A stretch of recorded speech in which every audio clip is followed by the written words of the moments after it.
చిన్న స్థల వివాదం ఇద్దరి ప్రాణాలను బలి తీసుకుంది. స్థలంపై కన్నేసిన ఓ కిరాతకుడు తల్లి కూతులను చంపేశాడు. గుంటూరు జిల్లా బాపట్లలో జరిగింది ఘోరం. ఎవరు ఆ కిరాతకుడు, ఏంటా స్థల వివాదం?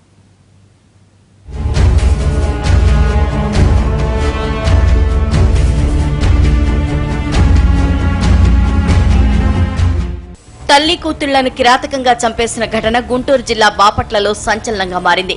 బాపట్ల పట్టణంలోని నరాలశెట్టివారి పాలెనికి చెందిన గౌర్ నాగమణి ఆమె కూతురు సాయిలక్ష్మిని బంధువే కిరాతకంగా చంపేశాడు.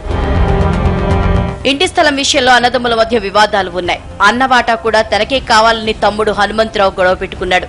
అందుకు అంగీకరించిన వదిన్ని అడ్డు తొలగించుకోవాలనుకున్నాడు. బుధవారం అర్ధరాత్రి నాగమణి ఇంటికి హనుమంతరావు వచ్చాడు. ఆ సమయంలో అన్నయ్య లేకపోవడంతో వదినతో మాటలు కలిపాడు. ఇంటి స్థలం ఎప్పుడు రాసిస్తారంటూ వదినతో వాదనకు దిగాడు. నాన్న లేని సమయంలో ఎందుకొచ్చావని అన్న కూతురు సాయిలక్ష్మి నిలదీసింది. అంతే ఆగ్రహించిన హనుమంతరావు రోకలి బండతో సాయిలక్ష్మి తలపై కొట్టి చంపేశాడు. ఆ తర్వాత వదినను రోకల బండతో కొట్టి ప్రాణాలు తీశాడు.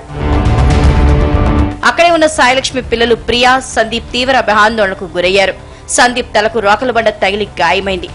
ఆస్తి గొడవలే హత్యకు కారణమని ప్రాథమిక అంచనాకొచ్చారు.